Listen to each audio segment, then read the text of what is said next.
Welcome back to The Viewpoint. My name is Mike Migwe, and already I have introduced my guest, and we'll get right into it. And we are going to start with the newspaper review.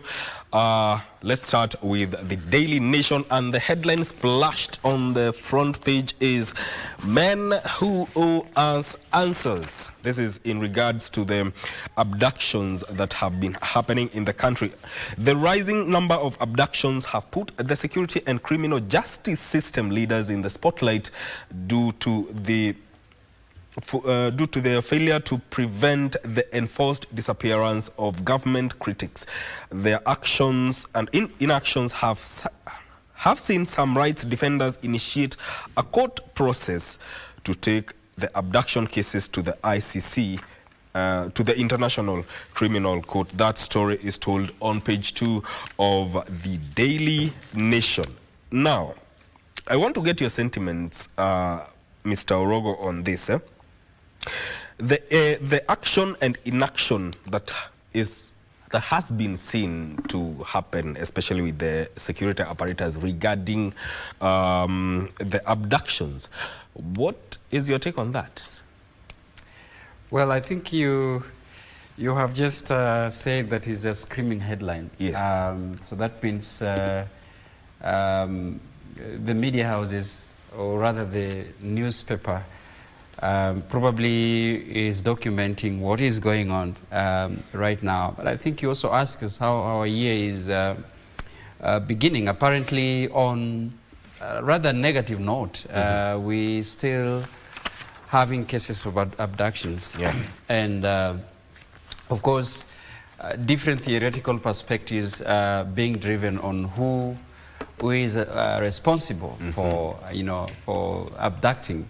Of course, illegal abductions of, young people who are expressing, their voices through creativity online. Well, I think I have seen this debate. I have followed the debate and been part of the debate about, who should be blamed on the rising, surging cases of, abductions and probably disappearances. But I think, quoting that the head of state, who the buck stopped with, have pronounced himself and, cleared himself and apportioned blame to the responsible officers. That is the Inspector General of Police and the Director of Public Prosecution, and probably the responsible investigating and security arms of government. So I think one end where Kenyans are asking then who is responsible, because I think the President of the Republic of Kenya, by the virtue that he is the father of a nation, and by the virtue that he was elected, definitely Kenyans would really, if they have no one to turn to, they would turn up to him, to assist in pushing through these particular agencies to provide answers. So I think we are at a situation that is a very dangerous situation where nobody is taking responsibility. There's the Inspector General of Police have said that within the police ranks, they do not know who is abducting Kenyans, all right? The Director of Public Prosecution has directed different agencies, to prosecute those who are found culpable of abducting Kenyans, to which means the ODPP office do not also understand. The courts as well have compelled the government to produce, in fact today, if I'm not wrong, today, yes. That the six, the minister, the IG, the ODPP, and the six who are responsible for security organs have been directed to produce the six in a court of law this morning. But I think it could be interesting to see, because one is still, missing. The five, on Monday, revealed that they have joined themselves with the family. So I think we are at a very interesting, period in this time. Yes. Daktari, from your own perspective, who should be held responsible for this? First I'd like to address the abductions.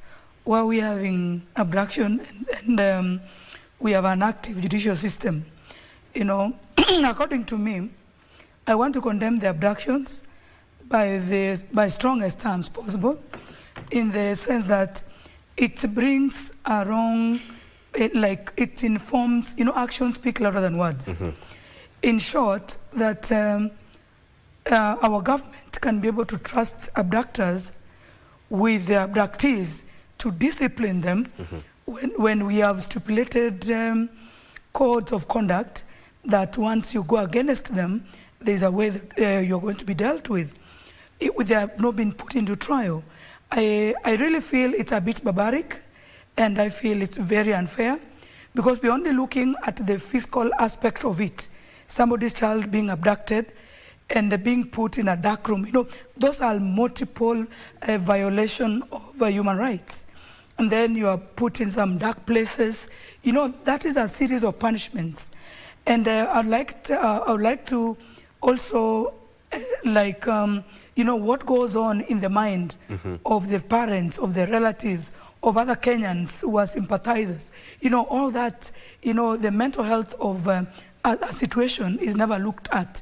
So, and then I would like to say also on the same part, also on the flip side, whatever thing that is happening, I am not for it, that the young people are taking up, and I agree with that. I really feel like we should not throw away our socio-cultural fabric in the name of to express our disgust, maybe to the current government. We have an electoral system that comes after 5 years. Well, you can express your disgust by other means instead of belittling. I'm not saying this because it is the President Ruto. I am saying this from the perspective that the president is somebody's father, is somebody's husband, is somebody's in-law, is somebody's cousin. So if there's a better way of us to do these things, and if whoever is doing that, our children, this is where now it comes up to us as parents. We have very many irresponsible parents outside there, especially fathers. But you have not seen their sons or daughters calling their father names, because we still hold to our social norms. We still have to give them their space. You are my father, you are my elder, you are my who. So we are washing that away, and it also frustrates me in this situation, in that we are only concentrating on who is behind it. While it's important, but are you saying that we are losing it? As a culture, we are losing it. Parents, what are we doing to reinforce that, to see our children are of discipline? How are we going to see, you may see that today your son or daughter could be fighting somebody else who is purported to be the enemy. But tomorrow or the other day, this same son is going to disrespect the elder brother, the elder sister, is going to disrespect the aunt, because according to you, my child is bad to my enemy. Are you saying? So this is going to turn against us. So what are we going to do even as we look at this situation, as it frustrates us? How are we going to fix our social cultural fabric, and to ensure that even if, there's always going to be a crisis at any given moment. There's no one perfect situation or one perfect person. Every time we have to have situations that need solving. Are we going to lose it and cause a lot of disrespect? And what I would like to tell our young people, and by extension the Kenyans, it doesn't matter which president is going to be in place. Yes, our economy is bad. Yes, so much has happened, but there's so much to do with you. From now until 2027, God willing, when we are going to take another election, what it means, if you are a first year, you're going to be a third year. If you have remained this number of years to retire, you are going to remain. There's so much that you have to do for yourself that an elect leader is not going to do for you. You're not going to have your brother or your father as a president, and then you will wake up and have the manner. You won't. You're not going to have your brother as a governor, and you're going to work hard. Everybody has to do something to improve self at all spheres of life. All right. No leader is going to solve your problems completely. He'll just be part of what you're trying to solve personally. Okay. Mheshimiwa Sossion, I want to get your sentiments on this, and also, has the National Police Service failed in protecting Kenyans? Yeah, this is a hot debate, and it's a very strange occurrence in the country with the allegations of abductions and disappearance of some Kenyans, and then reappearance of the same Kenyans. It's very strange drama, but for me, I want to approach it from security perspective. Okay. What is the role of security? And we are a democratic country. We are not a colony of any external force. We are a free and independent state, one governed by a constitution and laws, and responsibilities assigned to everybody in government. And to avoid excuses, power was decentralized from the center, from the presidency, and devolved to institutions. And Police Service Commission is one institution that was empowered by the Constitution of Kenya 2010, and it is an independent constitutional commission that is accountable to Parliament, and its operational funding is appropriated by Parliament.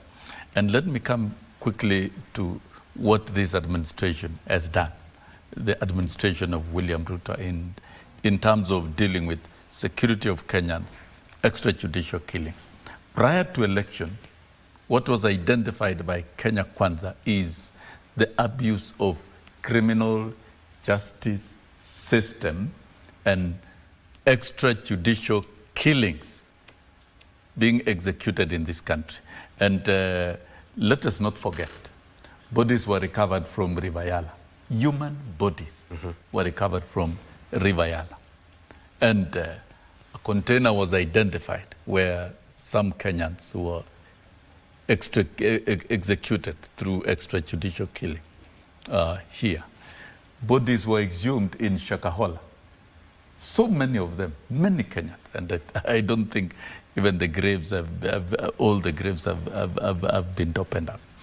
Femicide was reported the other day here in Kenya, and bodies were recovered from a quarry. And whoever was responsible escaped through police custody. And it's like we kept quiet as if all these issues were normal. But one person who has come out very strongly to really reassure Kenyans is the president. And he said there will be no extrajudicial killings during my leadership.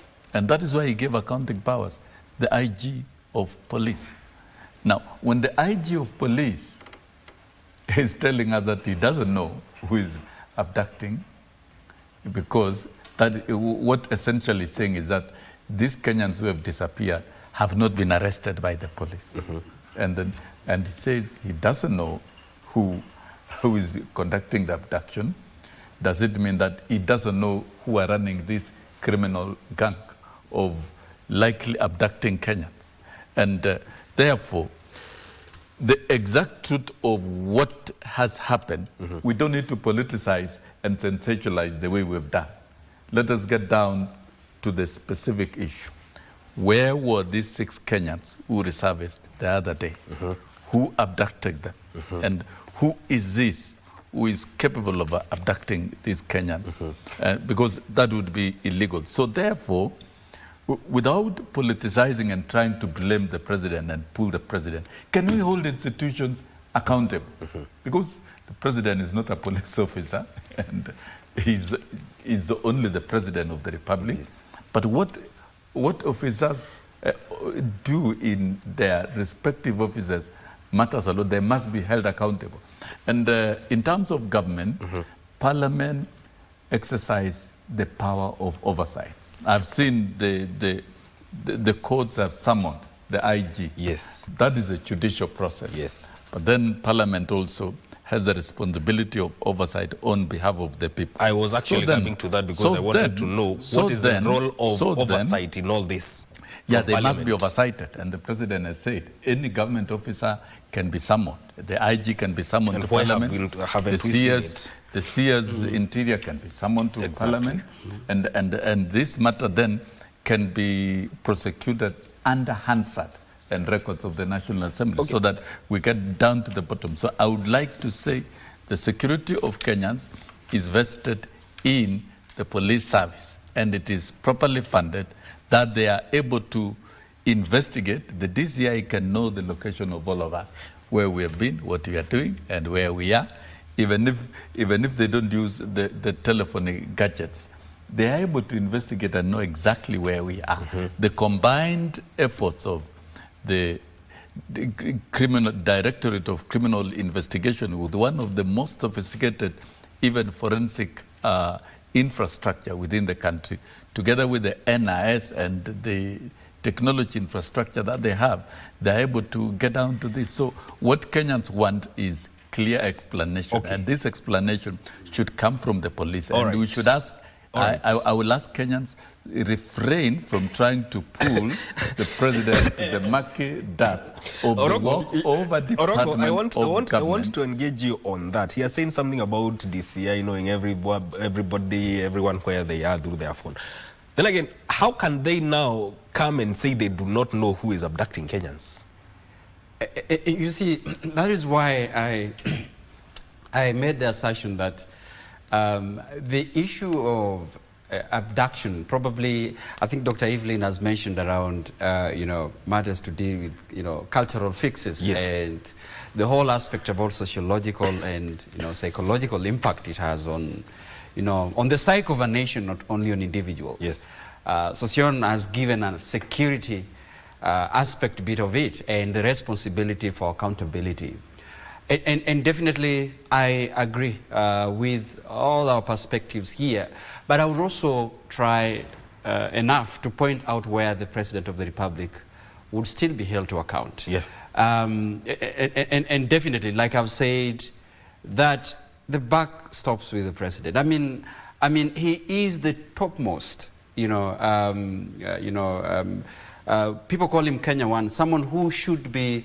We don't have anywhere to go but to ask the father of a nation what is going on, and how that probably hurts the image of Kenya, that the president is #1 diplomat in this country. So I think in one way or the other, he would still be expected to provide answers, even if he's not in a domestic concern as Kenyans. But when he goes internationally, people will definitely ask about what is going on. But let me come back to that and put a perspective to this.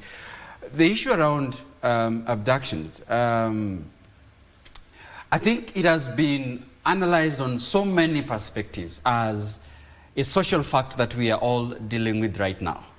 And you've heard, Mike, a number of legislatures, a number of concerned stakeholders have requested the institution of family and parenthood to try to look into the issues around bringing up children in a responsible manner, to use technology in a responsible way.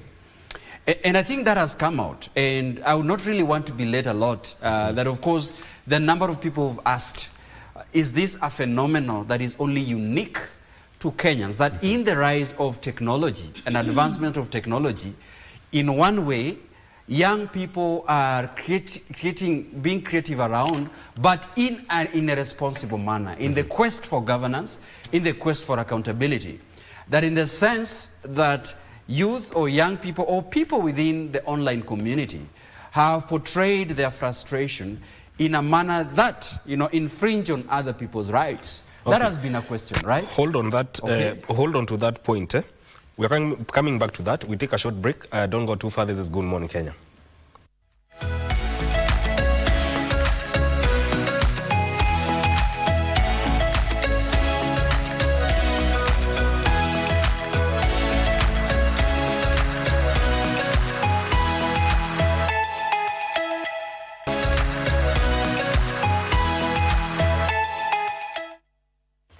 Welcome back to The Viewpoint. My name is Mike Migo. Before we went on a break, Orogo, you were talking about the irresponsible manner in which the youth are asking, or in their quest for good governance. If you continue that point. Yes. I think I was to some extent disagreeing with what I'm seeing on social media as a young person. I definitely ask myself a lot of questions. Yes, I might be frustrated with the state of the nation, and probably the current state of unemployment, the current state of lack of accountability and bad governance. But I think a responsible, as a young person, should be probably questioning, engaged in a very civil and a very civilized manner by not portraying the people who we associate with as our parents in a manner, that we saw. That probably is a mistake we need to call out as a constituency of young people. Well, I understand, that there is an extremist within the setup of activism. I think that is also what we should be calling out. That even as we stand to champion for activism that is responsible in the background of all these things that we disagree with, the current state of a nation and governance, but I think we shouldn't, to some extent, our creativity do not cross the line and violate other people's rights of privacy and other people's rights, that looks in a very demeaning manner. Like Daktari has mentioned, the people you portray, their silhouettes on social media, are people who are people's parents, are people who are people's uncles and dads, and live alone being in the seat of power. They are being looked differently with their families. So to that extent, let me say that I disagree with what I saw. And I think we should call that to order on a fraternity of young people. On this other flip side, I also disagree by the manner to which this was handled, Migwi. We need to acknowledge that whoever is doing this, the question we should be asking also on this panel, with the denial of the security sector and with the denial, of both, executive, the court of law, and responsible agency, then I think we should ask then, who is abducting young people? Today we have an opportunity in a court of law, because the judge has asked them to be someone to provide an account of how they were abducted and what transpires in the process of their 14 days of disappearance. I hope that would provide a clear way forward to know exactly who is abducting young people, because then there's a debate around who is doing all these things, Yes, and actually, what you've said is what is captured on the front page of the Standard. The question here they have said is abductions. What does this man know? This in regards to today's appearance in court of the IG, that is Douglas Kanja. Inspector General of Police is today expected to appear in court and explain the mysterious disappearances of young Kenyans. Should the country expect answers from the police boss? The Kenyans have always wanted answers. So many have suffered without those answers, and they cannot speak out. These children who are abducted, maybe, a man is always a man. There are things you leave, I would say you refer them as unspeakable. They may have done unspeakable things to these children that we may not know for now, that maybe live long affect them. But you see, when we have a judicial system, you do not want to use it. You want is a way of disarming the judicial system and trying to communicate to Kenyans that in this particular way, the judiciary is not good enough to handle it. And because you have decided to abduct these children, you see now the question is, who is abducting? Every Kenyan is against the abductions. Like I said, even myself. But you see, no one is asking, because they took them and they went to punish them in the dark. No Kenyan is finding out, by the way, why were they abducted? Are you saying? No Kenyan is at that point. We are at the point because it was done wrongly, because they were taken to a dark place. We don't know whatever that was happening. I saw some of them looked a bit so down. Others looked almost okay. I didn't understand which different parts they were going to and what the treatments. You know, they have not told us anything. We don't know what was happening there. But my question is, why would you want to respond on, with a hammer on a mosquito bite? According to me, these are children who need to be guided, either by the laws. If they need any amendments in Parliament, they can always do that to fit into this, the social crimers, the social media crimers, so that it can adjust. You know, the times have changed. Maybe the rules we were using before, they need to be adjusted and fit in to what is happening right now. Like, so that it can, we can trust our judiciary system. I believe we still have, we should have, we have a judiciary system that is intact and is reliable. And the big question is, why are we not using it? And why are we wanting people to be okay? Why are we wanting the Kenyans to be okay that the judicial system has not been used and we are supposed to be okay and we're not supposed to ask questions? It leaves a lot of unanswered questions. And I don't know at what point are we going to discuss as Kenyans, because even night runners, Mike, even a night runner who runs and knocks your door, if at all there are night runners in your region, I'm not even night runners can be punished before law for causing disturbance. So there is, every offense has its punishment. So why are we not making use of our judicial system? Mheshimiwa Sosion, a section, still on these matters of abduction, there's a section of Mount Kenya MPs who want a commission of inquiries constituted to probe into these abductions, what they have termed as the politicization of police. That's a group that is politically misguided and is trying to ruffle and create unnecessary. Steer clear from causing a lot of confusion on this matter and get down to the bottom of the whole issue. It doesn't meet the threshold of establishing a commission of inquiry. It doesn't meet the threshold of even the ICC. If so, then we should have a commission of inquiry to inquire into the bodies that were recovered at Chakahola, together with the bodies that were discovered at Kware, the femicide, and the Rivayala cases. Those were more serious cases. But with this one, and within William Ruto's administration, we've not, other than this drama of abduction, which sometimes the argument that these individuals could have gone into some holidays for themselves and pretended to have been abducted. Those are different allegations. So there is no truth about this. And to me, at the moment, let us not politicize this thing. Those who are trying to sensationalize for political expediency, it is wrong.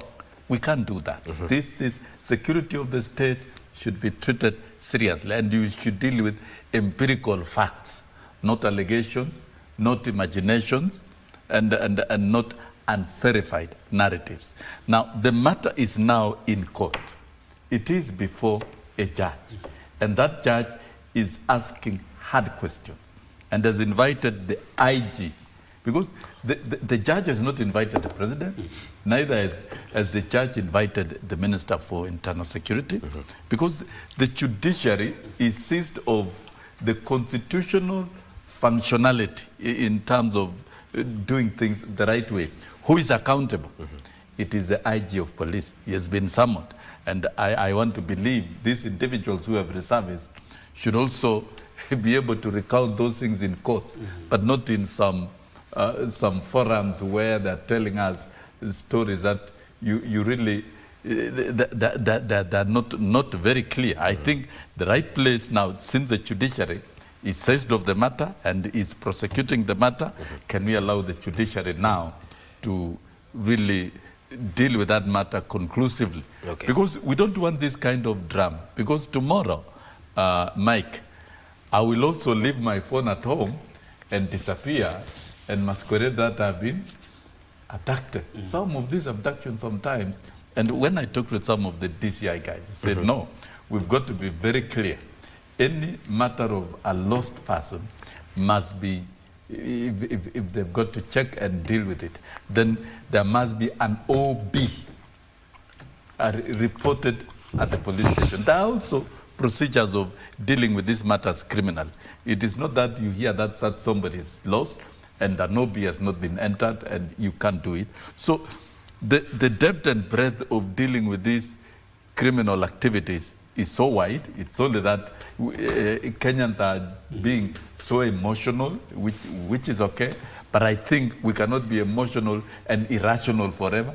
Can we now be rational? These six young Kenyans are back. Okay. Can they tell us where they were? Can the police do due diligence and interrogate these boys? And particularly now that the matter is seized with the judge, can we allow the judge to deal with it conclusively? I want us to conclude. What those scavengers, because we scavenge also on issues like to create political sensation. No, they were you want to covered. drive a How will they agenda. know? It is wrong. How will they know where they were? Agreed. No. Agreed.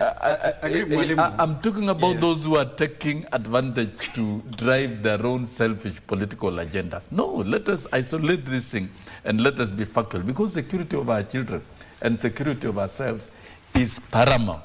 Let's keep politics out of it. Let's keep, the president has made a statement. There will be no extrajudicial killing, and the person responsible is the IG of police, the president has said, because that's a fact. So that us as Kenyans, we should know who to be held to account and how to hold them. But is he making that statement for the first time? No, he's making it. Is he making it for the first time? He has made it time and again, and I'm sure he will make it. And he will because if again, let us not reduce the president to look like he's a police officer. No, we have to reduce it. He has severally said that what's happening? And there is giving us direction. Yeah? That there is a pronouncement that this will not happen in my regime, but then it happens. You understand? So and my question is, how many times has he said it? That is to measure. And when he said extrajudicial killing, it's a warning. If you have abducted any child, don't try and kill. We will come for you. I think and the president should it reach to the point of abduction? Listen. And the president's statement saying that we want all Kenyans alive was warning enough. And I'm sure that statement alone is what has even... If somebody was contemplating killing the boys, then that criminal stopped moving to that stage, which is good. Now that the boys are back, and the president has made a statement, and that statement remains unvaried, and it is not going to be varied. And we must help the president to ensure that that statement we have to is implemented, that in this country there will be no extrajudicial killings. In this country there will be no abduction. So now can we get to the bottom of this? Let's allow the judiciary. And if the judiciary cannot do it conclusively, then Parliament has the ability to do so. In terms of that Parliament, and those of us as Kenyans who are that is why the Parliament that we've questioned its independence. The Parliament that Kenyans felt so frustrated that is not, doing their legislative work.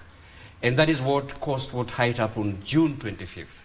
Because that was a message to Kenyans. It is still our Parliament. It is still our Parliament. It is still our Parliament. But that we Kenyans have lacked and trust as Kenyans, we must hold those which I agree that there is a judicial process that is happening today.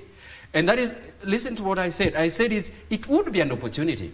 Now that the 5 or the 6 are being presented, or the court have asked that they be produced in a court of law to account.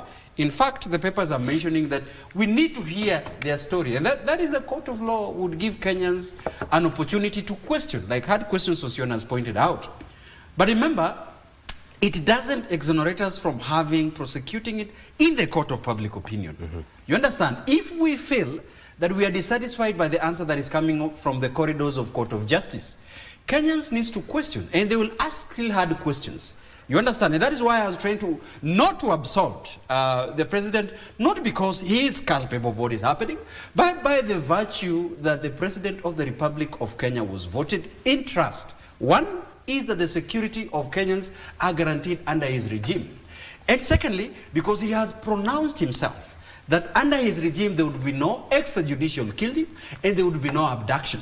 And that is why I was coming to say that even as he does that, and as Dr. is asking, the moment the Machi says that, there is a proof that is happening.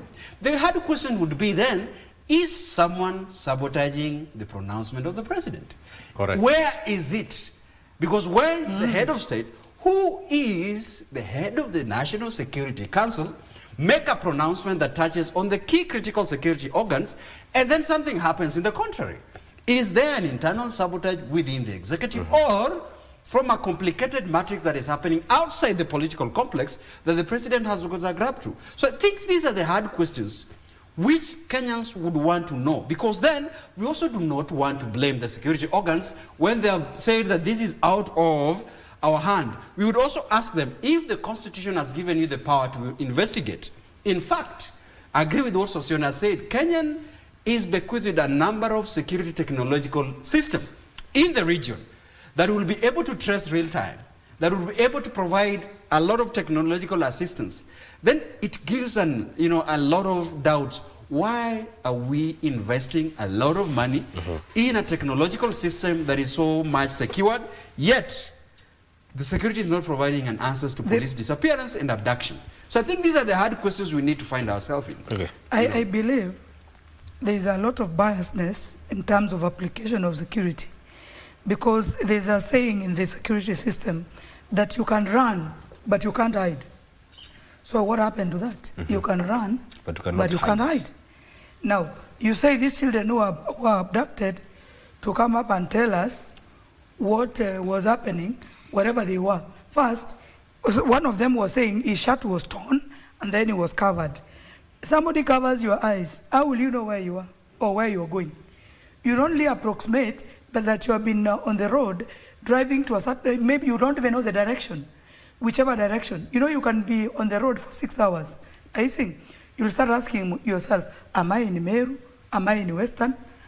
Am I in Kitui? Where am I? Because, you know, depending on how long you are on the road. So how are they going to tell us where they were? How will they tell us that?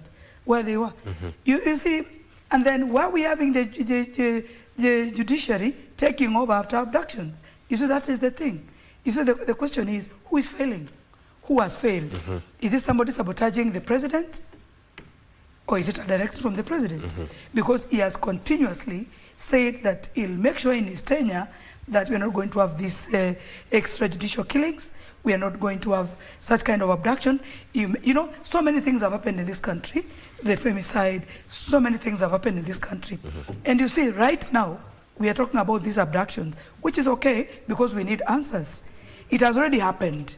You know, we are not into the mitigative part of it in terms of how is it going to be from statement to actions, so that when the head of state comes up and tells us once again, because he has been using this statement, when he comes up and tells us that it's not going to happen again, but the perpetrators or the offenders, this is what will happen. Because, you know, you don't tell us, because we you know, our system, we have criminals, I think. Yes. We have people with already a criminal mind as a factory setting, I think.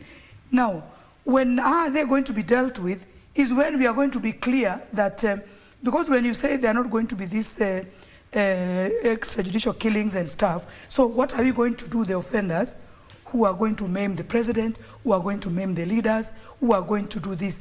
What is going to happen? You do not come out and say that it will not happen. So how will you handle these cases that made these people to be abducted? That is not going to happen again. Okay. You see, in this country right now, as we speak, we have major issues that affect our health system, our education system.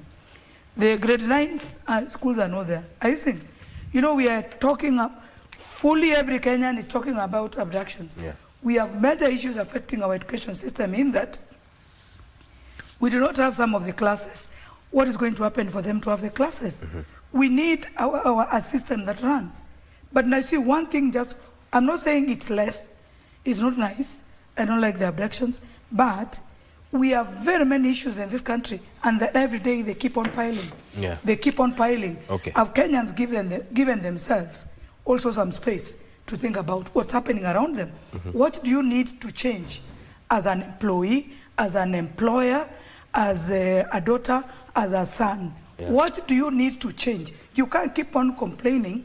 Of course, the economy is very tough and rough. But what are the personal decisions that you have made without tagging a leader? Exactly. Now, let me. I want us to conclude on this matter, and I want Bwana Sossion to conclude with this. Now, all these people that have been abducted, they have been seen on social media to critique the government in a way or the other. Question is the government becoming intolerant of criticism? Let me answer you. The government is not intolerant to criticism. It is not at all. We are a democracy. That's a fact. And criticizing the government is part of the duty of citizens. And matters of Kenyans prosecuting in their own court of public opinion is the right thing to do.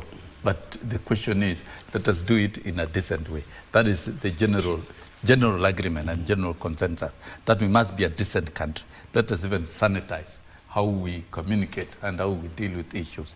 That is one. So the government is not intolerant. And in fact, the president was very clear when he gave a memorandum to the Speaker of the National Assembly to re-establish the office of the official leader of the opposition, and he said, we need a strong opposition to check government. We must be checked. That's a fact for sure.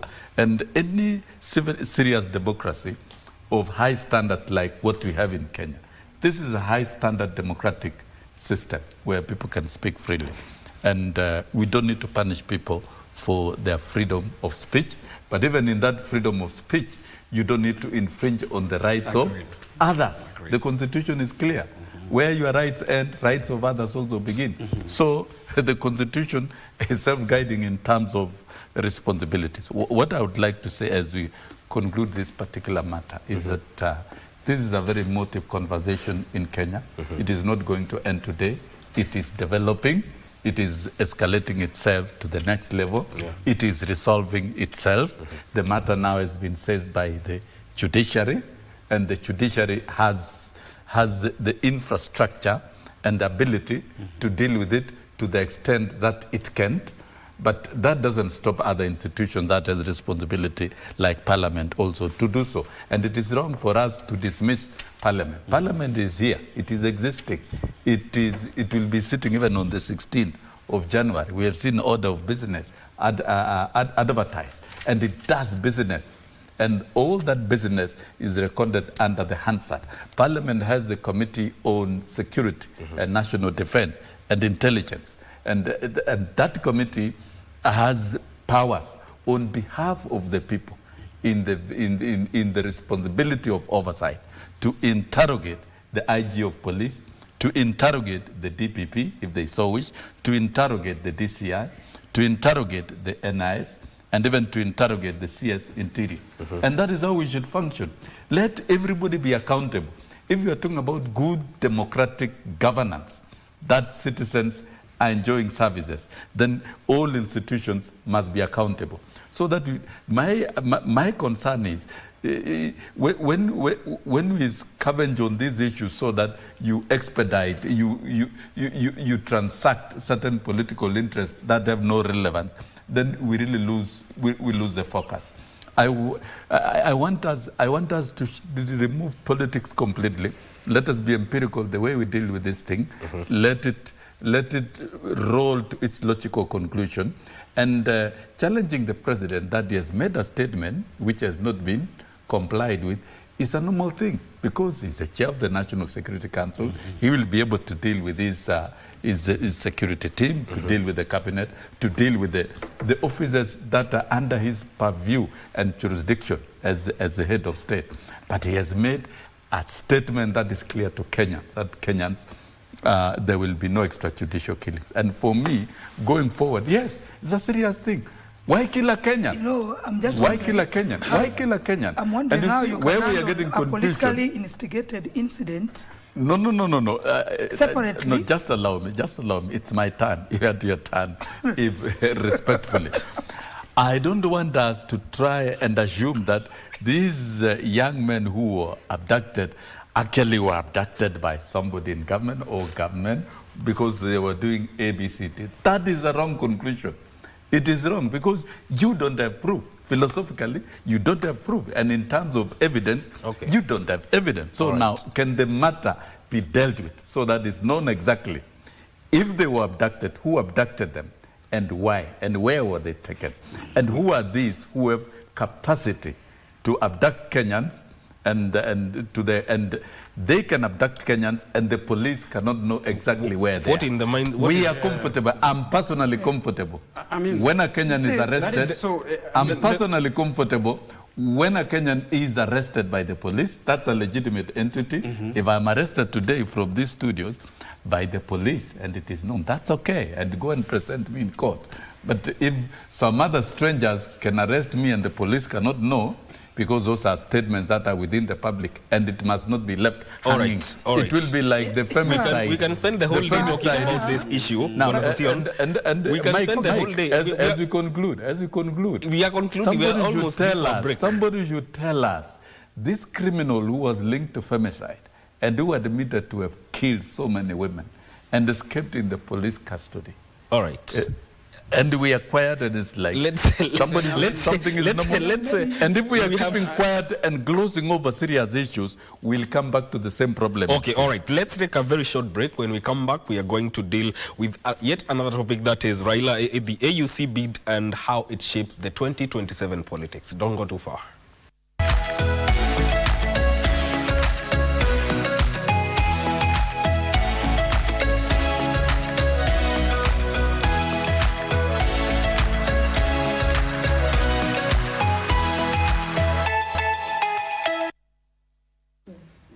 You are watching The Viewpoint. My name is Mike Migwe, and now we shift gears and talk about matters to do with Raila, his AUC bid, and how it shapes the 2027 politics. But before we get into that debate, here's a clip of him speaking. Let's take a listen.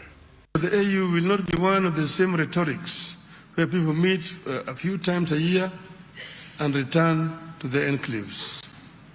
My leadership will be pegged on the dreams of our forefathers who expected that by now Africa would roar in one united voice. So here, we know, every year there's a General Assembly here.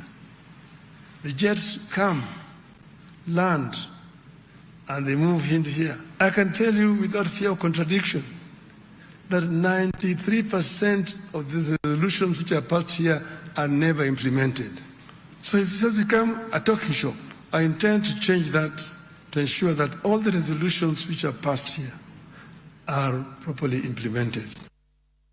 Let me start with you, Mheshimiwa Sosion. That is Raila speaking. What is your take on that? The bid for AUC chair for Kenya through Raila Odinga and also for East Africa through Raila Odinga is a very serious one, because the current global political dispensation requires that we have a stronger continent with strong intra-Africa trade, with removal of barriers like visas, and we should have a borderless continent where people of the continent can move freely, expand and strengthen the transport infrastructure network within the continent of Africa, and therefore for this to be facilitated and also for the resolutions of the AU to be fully implemented, we've come to the realization that we need a strong chair at the AU.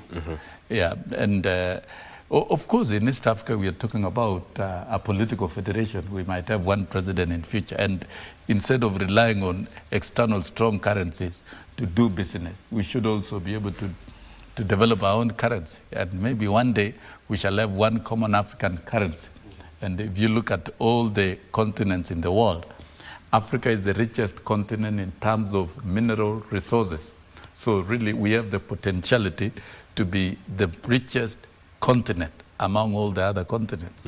If only we can organize our politics and organize our trade, and all the time we have strong leadership at the AU. And I think the decision by Kenya and the collective understanding by Kenya and what the president is doing to really front the bid of Raila Odinga is for the good of the country and for the good of the next generation and for the good of the future of our continent. Because let me tell you, Mike, we are on stage once and we exit. We shall leave. Even leaders will leave. But the continent will remain. The type of economy and future that we bequeath our continent matters more than our current temporary self-interest of individuals. So I think the bid for the continental bid is good, is the right one, and we have seen the Assembly of Heads of States of EAC fully support the bid, and we can see the president traversing the continent and Raila Odinga also traversing the continent. The goodwill is there, and of course, not without challenges. There are challenges. There are those who are wishing that Raila should just fail so that we come and have more confusion ahead of 2027. All right. No, let us not talk about 2027. It is wrong. Let us deal with the issue of the continent and expand our rights. We shall come to that. We shall come to that. 2027 will take care of Daktari, Kenyans will be here. Kenyans in 2027, I dare say, Kenyans in 2027, the first week of August, that day, that they will vote, they will have ballot boxes and they will vote for a president. Okay, all right. Daktari, he also says that his leadership at the AUC will not be on the same rhetoric. What do you think is bringing different to the table? Before I get into that, I'd like to tell Mheshimiwa Sosion in that, you know, you cannot wait until 2027 to talk about politics. We must talk about it from now. Yeah. Because, you know, you talk about a national seat like presidency. Yeah. Is not even MCAs cannot wait until 2027 to start talking about it. You need to get ready. You need to see. That's where we go wrong. You need to get. You need to deal with that's hiccups. Where we go wrong. You need to be sure that I'm going to be the person. Are you seeing? And I also want to advise him. I also want to advise him. I respect your opinion. That is your opinion. So you have to understand Working that other people have divergent opinions. You know, that is your opinion, and I have that option of respecting it. And then you have to know that other people think differently from what you think. And so it means you have to be open to divergent views of different issues, in that the way you think about it is not the way I would think, it's not the way he would think, is not the way Mike would think. So we have to be open to each other's opinion. So I don't have to be right, or I don't have to be wrong to be the last one standing. I'm not disrupting. We have to agree. We have to agree that each person has an opinion. And the option I have is to respect your opinion, so and give me time to also express mine. And about AU chairmanship, personally, I want Honorable Raila to win. I know he meets the threshold to be a leader. He has the experience, he has the wisdom, and but what I feel, many other people don't feel that way. What they feel, if he goes to AU, what that means, we are not going to have a strong opposition, and some other Kenyans feel like I'm expressing what the real issue is. We don't need to be abstract about this. Me, as an individual, I've given you my opinion. That is what I would like, and according to me, he has also, even with the broad-based, we're enjoying peace that we shouldn't have enjoyed if we didn't make a few decisions. So we need to appreciate that. But we cannot say that everybody else is feeling that way. Other Kenyans feel like him going to AUC, being the chairman, means that he's going to be an East African person, and then we are going to lack a strong opposition that gives the government checks and balances that makes things move. So many Kenyans, other Kenyans feel like he should fail. Others feel that he should win. But whichever way, you know, Kenyans, we have a way of politicizing everything. This one, without asking a Kenyan to politicize or not, is already politicized, especially those ones who are not pro the president. Yes. And you see, so much has happened. We now have another deputy president. You know, the deputy president is a human being just like any other person. You know, it's very bad, umeonjeshwa, alafu you're not on that seat. You know, the mandate you're enjoying. You know, somebody gets angered. Me, when I see the deputy president speaking, I do not say that I want to support his sentiments, but my prayer is that his anger does not go too far away, okay, because it will disrupt the operations of the government. All right. What has happened has already happened. Okay. And then what I would say is to pick up the pieces and plan better next time. All right. So that you're not going to be out of office. We are going to have a disruptive government. Yes. We are going to lack peace until 2027. And it's my humble prayer that maybe we can lower, because what we have in this country is continuous revenge, perennial revenge. So anything I speak, because you already have an attitude with me, so you have to escalate it and modify it in a way to make me look bad. All right, so Orogo, that is what is happening in this country. Orogo, Raila is facing competition from Djibouti, Mauritius, and Madagascar, and Djibouti is expected to give him a run for his money. What are his chances as at now? 3 weeks ago, and probably millions of Africans who are interested in knowing what their candidate envisions, tuned in and watched the Mjadala African debate for the three candidates, given a fair platform to just tell the entire Africa what they have in store, and probably globally.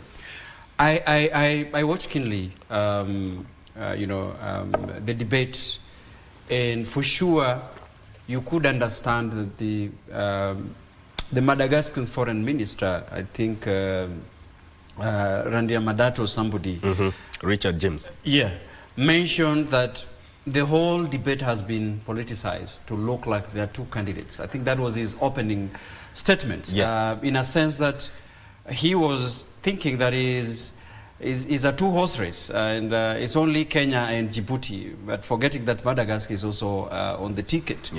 That could definitely tell you exactly what you're asking, that the competition has been what is Mohamed Yusuf vis-a-vis Right Honorable Raila Odinga's ticket on the AU position to the Commission. Mike, I think objectively speaking, and to strike a sense of patriotism, the Kenyan candidate is on the ticket. And I think let's get those facts very clearly. We like it or not, we have a Kenyan candidate who is on ticket representing Eastern Africa and the Horn of Africa, for the first time. And it's so clear that Raila articulated his vision very well by saying that African is in him. I was not only born in Africa, but African lives on him. A very strong opening statement. You asked something clearly. What is different about Raila's candidature? There are so many things that are different that I saw in his articulation. Number one, he was very clear around the issues on Pan-Africanism, where he would want to take the issues of Africans and Africans for Africans. But I think that was so clear that there's been a desire to exactly understand what Pan-Africanism is in the context of a sharp geopolitical issues that are happening. Where is the voice of Africa in terms of the state of governance, the geopolitical complex issues? I think he was very clear. And why we are avoiding issues, and I want to agree with the panel, that instead of, this is the bad manners, the unique nature of Kenyans, that instead of us always looking at objectively what is on the ticket, we try to politicize even a candidate at such a level.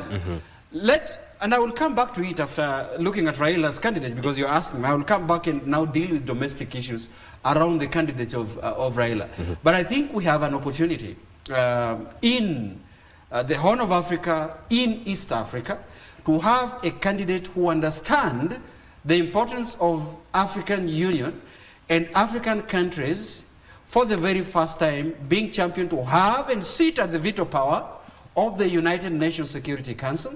That he articulated very clearly. For the very first time, we have an opportunity in the candidature of Raila Odinga to have someone who was an ideal of Agenda 2063 of what Africans should be envisioning. We have a candidate who understands that Africa, we need to stop the gun violence in Africa.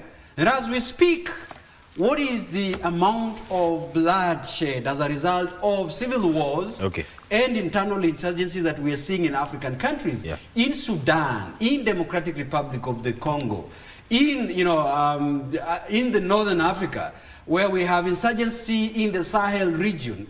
We have, a lot of, militia in, Egypt that has never settled after the toppling of Muammar Gaddafi. So I think we have a candidate who understands what it really takes. I don't know whether I have time so that I bring in these bad manners of, our domestic affair in the international issues. But we cannot run away from the politics. That's what I'm saying. I'm coming back to it because I've addressed the issues that Raila should be addressing. But now we have a problem in this country, and I agree with my fellow panelists.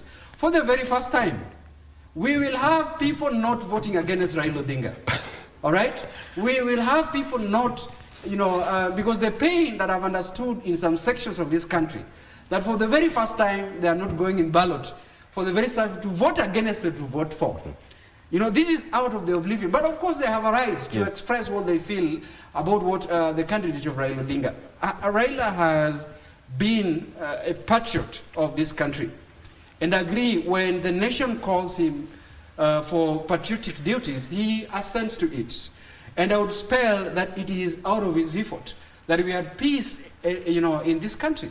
It's out of his sacrificing his own political ambitions that we have a dialogue in this country for the very first time to have a government that incorporates, that strike a government of national unity.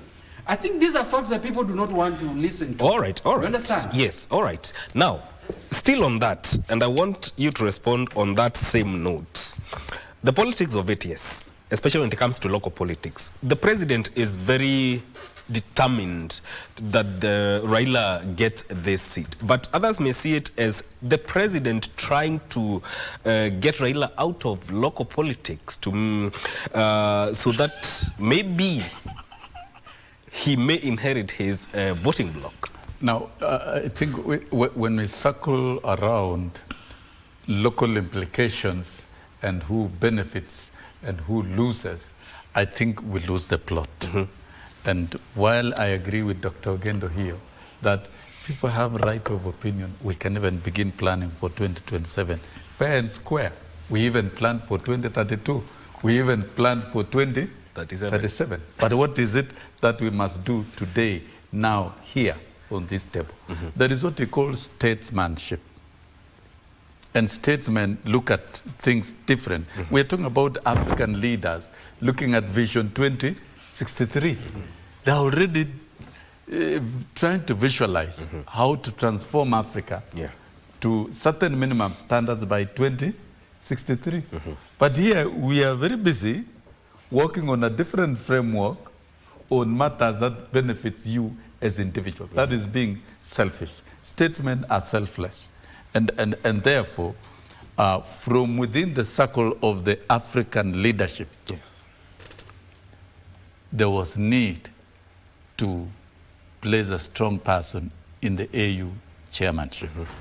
And we saw, right at the very beginning when this debate started, we saw General Obasanjo here, former president of Nigeria, talking and engaging. So there have been a lot of conversations. We have seen Museveni is very strong about it. Everybody is strong about it.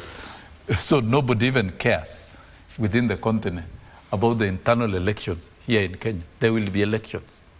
And of course, there are implications on the election of Raila Odinga as president AU. One implication is that Kenya is placed at the global, at the continental and global platform to influence affairs of Africa, collectively ranging from the president to Raila Odinga, the AU. That's a fact for sure. 2027 will be handled still domestically. And shifting of strategies and looking at things afresh is one of the greatest virtues of Kenyans. So why should stomachs of people rumble simply because they are seeing an election in 2027 maybe minus Raila Odinga on the ballot? And who tells you that he will not be on the ballot either? Anyway, because that is a personal choice of an individual. So it is wrong to try and look at the implications of 2027. And why should somebody's stomach rumble? Because you are seeing a possibility of strong political ties between President William Ruto and Raila Odinga even going into 2027. That is going to benefit the political backyard of Raila Odinga. And I would like to say the political friendship, and I'm saying it on camera because we have been in this country, the political friendship of Raila Odinga and William Ruto did not start today. Who was the chief campaigner of Raila Odinga in 2007 elections? It was William Ruto. And he sat at the Serena team on behalf. So really, these are politicians who have history of relations. And working together and not working together is a normal occurrence. Okay, I want Daktari. And if we are going to enter 2027, yes, when William Ruto and Raila Odinga are reading from the same page, yes, in terms of local politics, then that will be good for the country. All right. Let's say he ascends we should to also AUC. prepare as a country. We should prepare as a country. And that is, we need to retune our minds. All right. There will be Kenya. There will be Kenya with the post Raila, post William Ruto, post everyone. All right. Will go. Let's say that he ascends to the AUC. I think Africa is more important than thinking about local things. In local politics. Before I say that, I would like to say, Honorable Sosion, you shouldn't justify the friendship of His Excellency Raila and Right Honorable Raila Odinga. You don't need to give any justification. In politics, there are no permanent enemies or friends. Yes. Yeah. People who are enemies today, tomorrow can be friends. So we don't need to justify or trace back. But in politics, in other countries, there are so many dynamics. Political differences are sorted out using guns. No, you are trying to justify why they are friends. Let Daktari make a point. You're trying to justify why they are friends. And according to me, politicians being enemies or friends does not need any type of justification. There are no permanent enemies or friends, but there is permanent interest when it comes to that. And my opinion about if Right Honorable Raila Amolo Odinga becomes the chairman for AUC, what will happen is that, of course, he will be having a huge obligation in East Africa. Yeah. He'll be having a big obligation that will kind of not allow him to fully participate in the operations of his home country, which I think by the time he was offering his candidature, all that was factored in that this is what I'm going to do, this is what I'm going to be able to do for my home country. But what other implication will it create? We are not going to have a strong, I'm not saying other people are not strong, like Honorable Kalonzo, but the opposition, the energy in the opposition of Right Honorable Raila Amolo Odinga is very strong. So Kenyans, depending on his opposition, I don't know who's coming in to match him when it comes to putting government into real checks and balances that make sure that confined to the opposition forever. What? Raila Odinga is not condemned and confined to do opposition politics forever. Let him go and lead now he's Africa. That is, and operate within Honorable Sosion, I have continuously told you everybody has a different opinion on different issues. So that is my opinion, that the Kenyans feel the Raila opposition has played a good role, not only now, but in the past.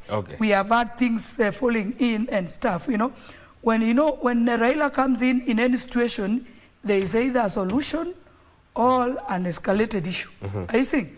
So what does that mean? This is a powerful man who you can't just wish away. So Kenyans they want the best for him, and they still want him in this country. Okay. So it's both win-lose. I want to give you enough time, 1 minute each, to give your submissions, because we are almost out of time. Let me start with you, Orogo. Well, I indeed mentioned that we have an opportunity as a country. Yeah.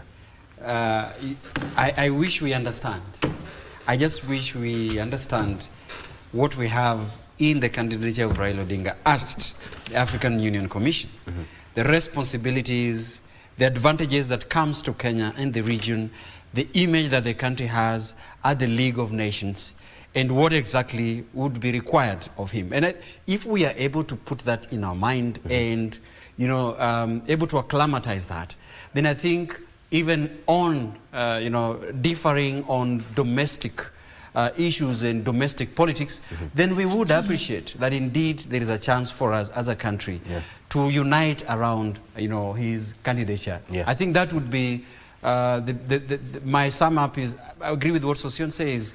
2027 elections would come and go. We'll have 2022 elections would come and go. But then there are opportunities that comes to a nation once in a while that we would wait for centuries again to have it. Okay. Then we have responsibilities to have it. I think we have one united, indivisible Kenya as a republic. Dr. I would say I would wish Right Honorable Raila Amolo Odinga to win. And then I would like maybe for us to also get used to new. Sometimes we become so defensive of we can have a new opposition that is going to be even strong, but that one cannot overweigh us. And we are going to Kenya as a country. Raila will not be chosen chairman as Raila from Nyanza. He'll be chosen as chairman as Raila from Kenya. And then on the political arena and platforms, that places us very well, because we are going to be on the negotiation table in the continent. Yes. And I think that is good. And I would like to also, to our government, and I'd like to say, can we, so much has happened. What has happened, we may not be able to change it at this point. All right. But we should be asking ourselves, be it as a government, be it as the citizens, what can we do better than we were doing for us to have peace in this country? All right. Mheshimiwa Sosion. I think it's exciting to see in our generation and in our time the continent coming together. And we are looking at the continent in terms of total prosperity and competitive economically together with the rest of the continents. And one item is silencing the guns in the continent. We must free Africa of violence and the culture of violence and thinking violence, and free the minds of Africans to look at things differently. And it's exciting that then we want to give the future of Africa a prosperous economy. And at the domestic level, even as we endeavor to lead the continent, a lot of good work is happening domestically, and that should be continued. All right. If you look at the inflation, is at 2%, 2 something, down from 9. If you look at economic growth rate, we're almost at 5%, probably it should double. We look at the stabilization of the dollar, reduction of the fuel prices, and food availability. All right. Because we must produce, within the SDG framework, one key goal, and I think goal number 2, is food sufficiency and production. Thank so you. all these, I think we are doing very well we as are a country, out of time, and we should link it to the continent, and all right. we'd be able to do more. Thank you so much. That is Honorable Wilson Sosion, who is a former nominated MP, Dr. Evelyn Ogendo, a political analyst, and Daniel Orogo, also a political analyst, joining us here on Good Morning Kenya and talking about various issues. This is where we end this segment. My name is Mike Migwe. Vivian Ndegwa is up next. Don't go too far.